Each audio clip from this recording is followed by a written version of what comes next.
Welcome to our August edition of Fridley's Community Connection. In this episode, we will meet the Fridley Flames and get ready for back to school with the Zone. But first, the Springbrook Nature Center Foundation launches an exciting new fundraising campaign that allows you to be part of the future of Springbrook.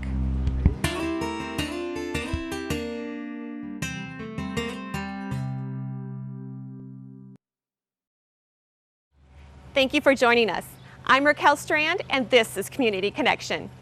You've probably already heard about the exciting changes coming to the Springbrook Nature Center. None of this progress would be possible without the tireless efforts of the Springbrook Nature Center Foundation. This group of volunteers dedicates countless hours and talents towards generating new ideas and leading fundraising efforts for the center. And now you can be part of Springbrook's future with the Foundation's new community campaign. Hello, my name is Mike Mayer, Director of Springbrook Nature Center, and I'm joined today by Malcolm Mitchell, the Chair of our nonprofit Springbrook Nature Center Foundation. And we're here today to give a little bit of an update on the expansion and improvement project we have here at Springbrook, which we call the Spring Project. The Spring Project is a comprehensive plan to redevelop the 7-acre entrance of the Nature Center. That includes an expanded interpretive center that would include new classrooms, community gathering spaces, and exhibits. It also includes some outdoor amenities, such as a new amphitheater, a new picnic pavilion, and a very exciting nature-based play area. And there will be some new trails, part of our paved trail system, to really give some access to all these amenities. So we're very excited about those moving forward. And we've had a little bit of change in our timeline. Initially, we had looked at a spring 2015 construction date. We've moved that forward a little bit, or moved it back. We're now looking at a target to start construction either this fall of 2015 or at the absolute latest in about April of 2016. So we've worked to make a few changes to bring the project into our budget. And one of the things that we're very excited about with the Spring Project is ways that we can get our community involved in the fundraising for that. And Malcolm Mitchell is here to talk a little bit about how people can get involved in fundraising today. Thank you, Mike. My name is Malcolm Mitchell, and I am chair of the Springbrook Nature Center Foundation Board. We are a separate board that helps to support and enhance Springbrook Nature Center and work in partnership with the City of Fridley to develop the Nature Center and maintain it.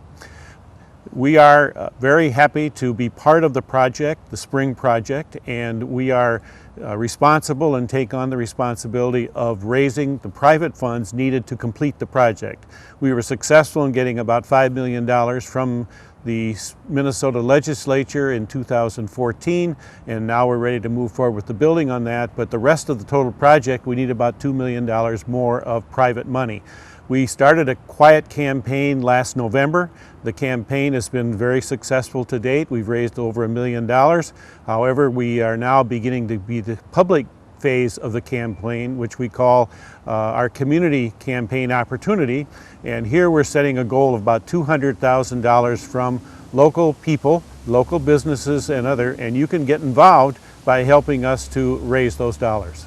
And Malcolm, if you can talk a little bit about the types of things that people can sort of name, if there's physical things that people can maybe honor a loved one or memorialize a special event. Can you talk a little bit about what specific opportunities are available? Yes, Mike, I would be happy to do that.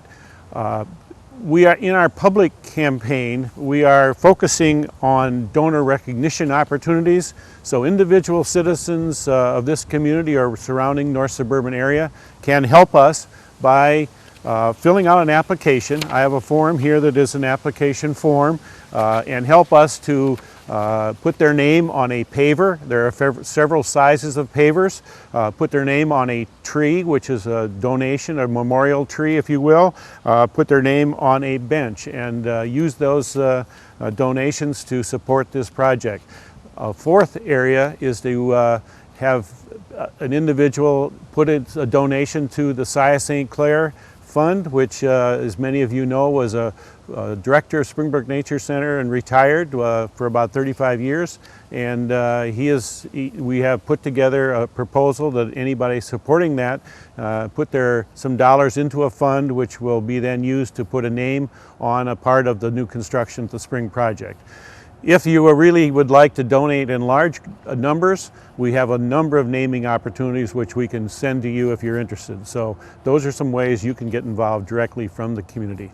And we've tried to make it very easy for people to find this information. In fact, you can find all the most current information about the project, but also information about fundraising on both the Springbrook Nature Center Foundation's website and the Springbrook Nature Center City of Fridley website. So you can find all the forms that would be necessary and all the different opportunities that are available to become a part of the Spring Project.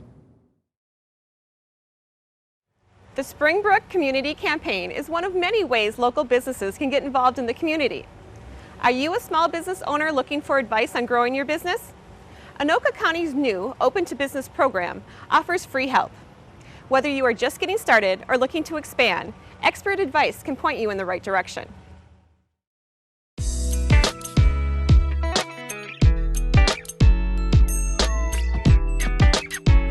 This is available to all the residents and small businesses of Anoka County.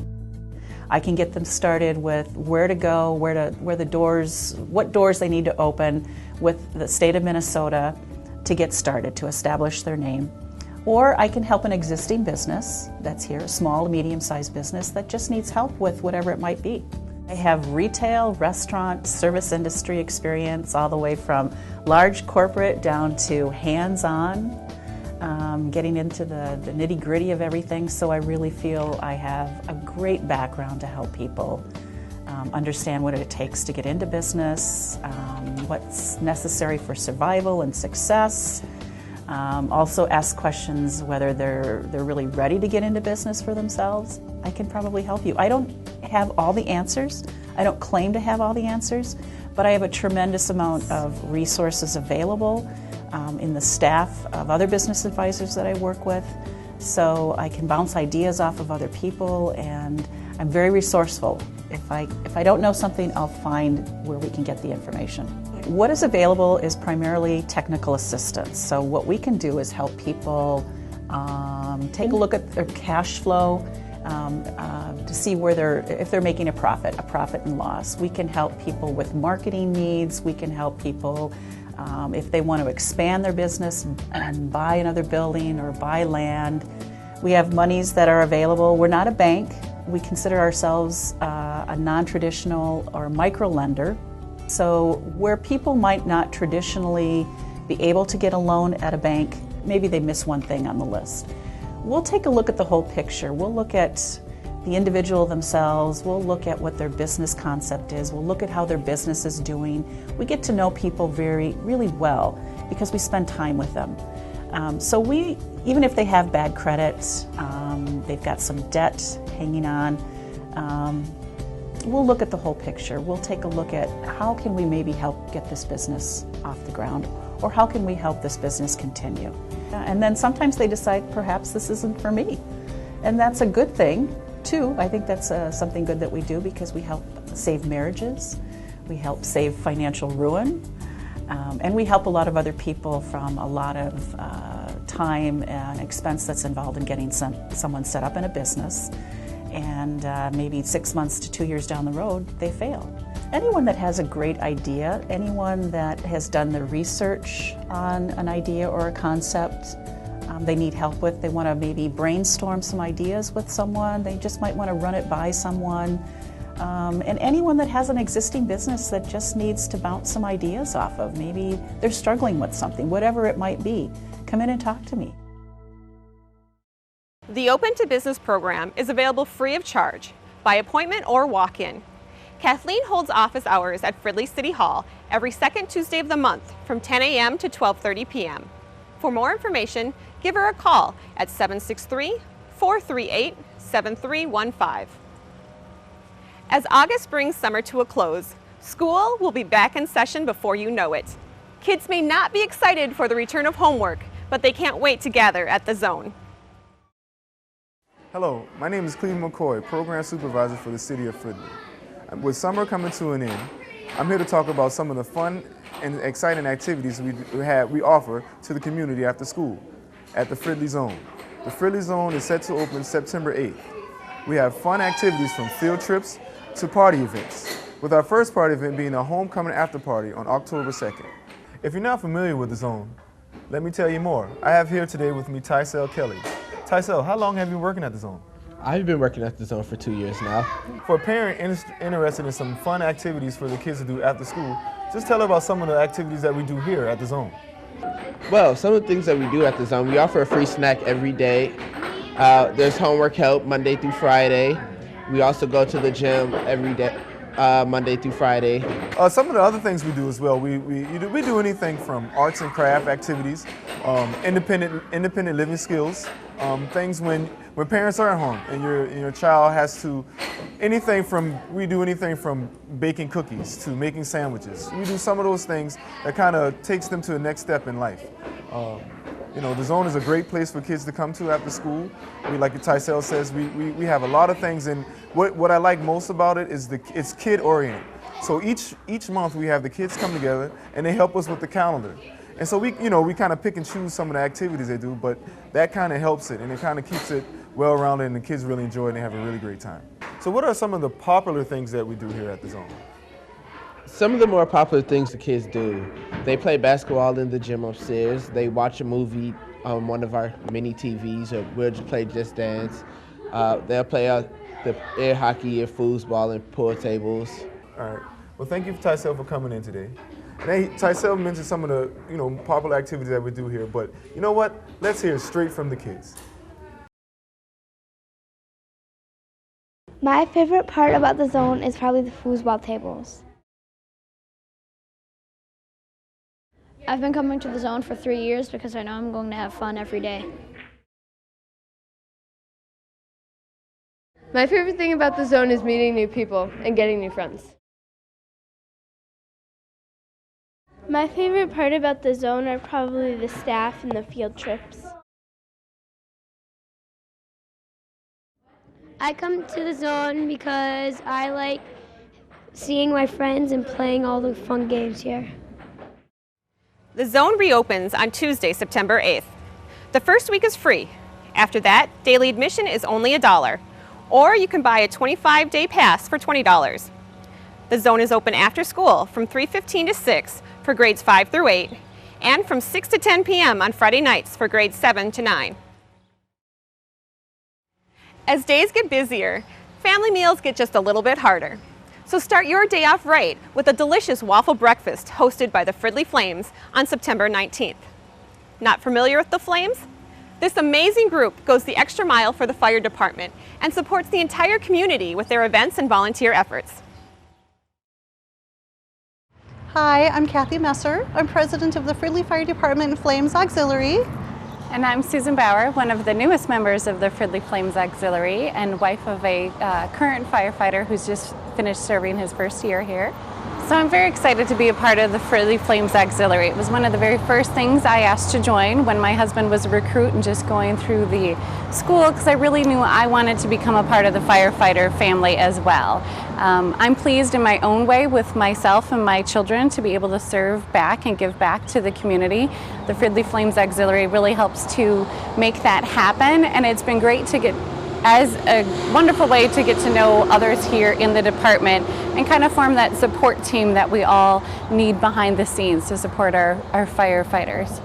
We formed our auxiliary in 2009 to help support firewives and families, as well as anything that we can do to help on the fire ground and with the firefighters purchasing anything that they need and providing support on the fire grounds.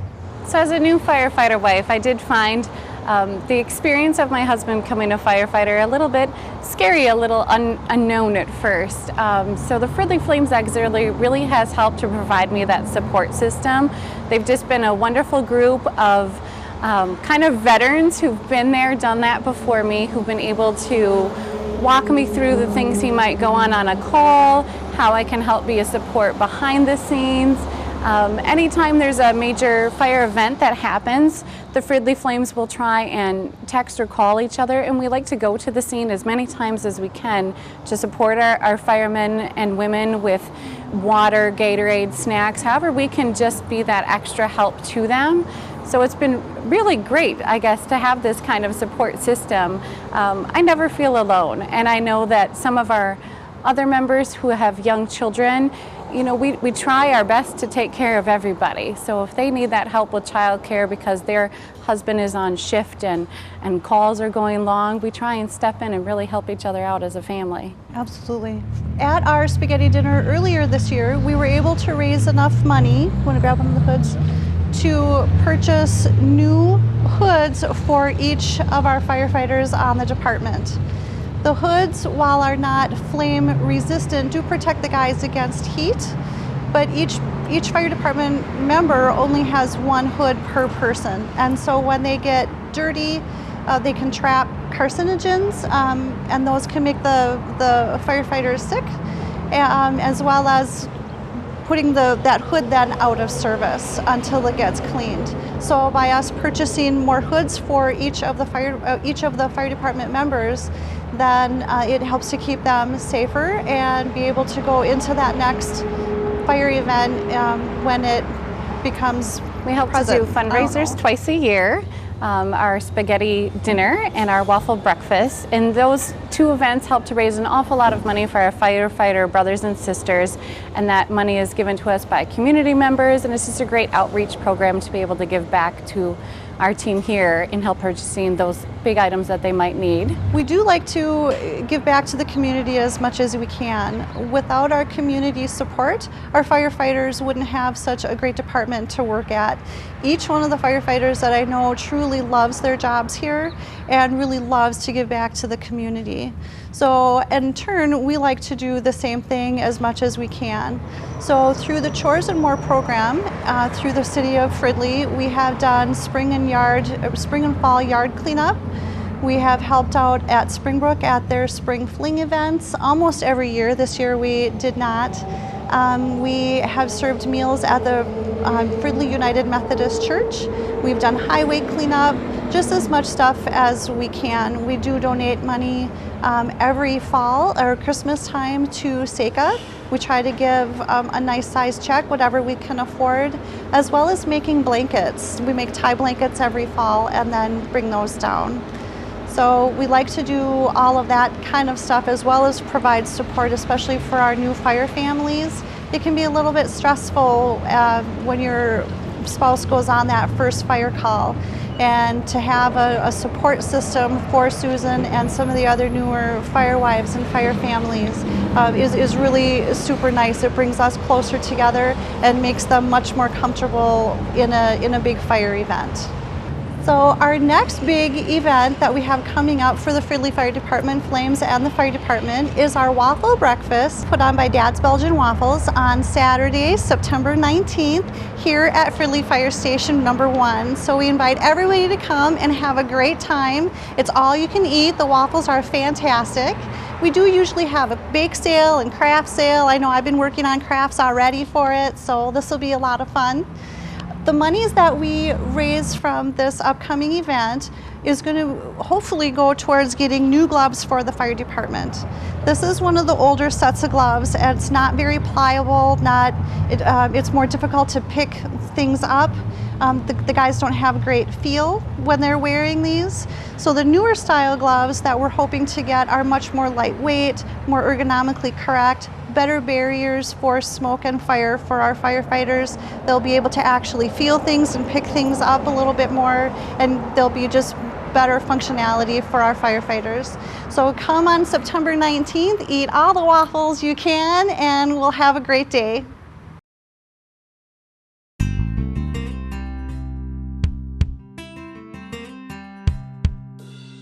The Fridley City Council has several big projects on the horizon. Here's City Manager Wally Weisapel with the Council update.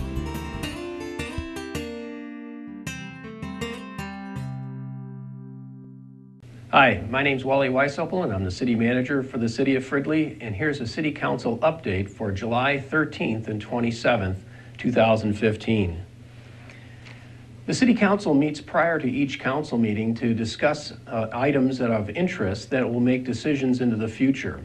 And both on the 13th and the 27th, the City Council discussed locations for a new City Hall and Public Works garage.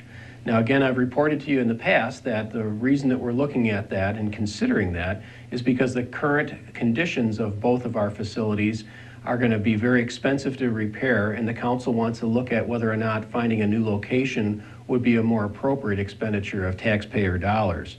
So we continued that discussion. No decisions have been made yet. We expect something to be decided sometime in September or October of this year. With regard to legislative items, the City Council had several. Legislative items are those things that the City Council takes specific action on at the council meeting.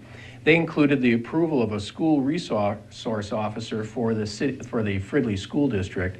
Now, this officer will spend more time at the Fridley schools. This is a typical position, and as a result, we provide some additional services, and then the school district helps pay for the cost of that police officer.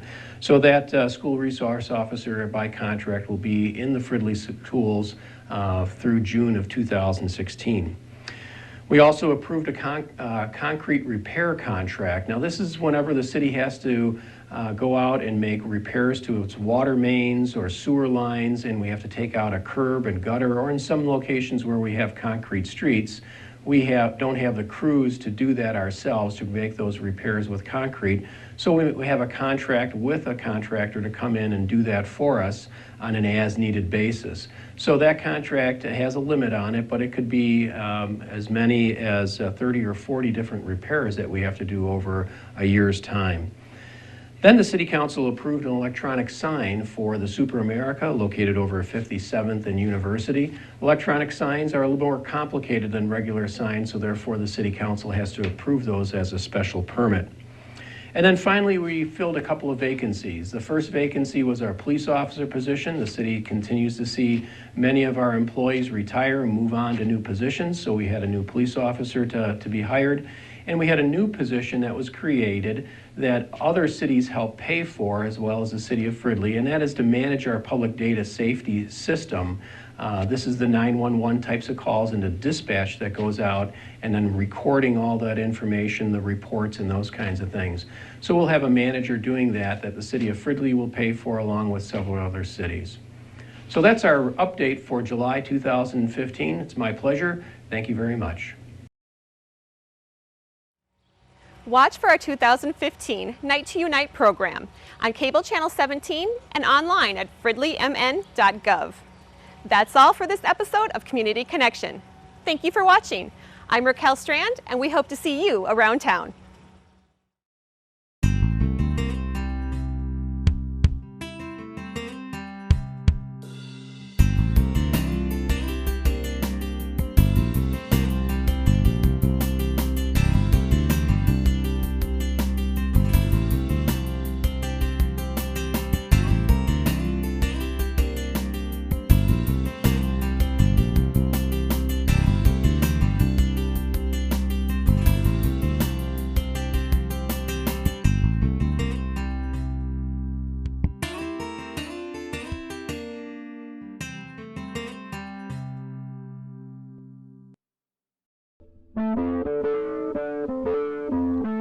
This has been a production of Fridley Municipal Television, Channel 17.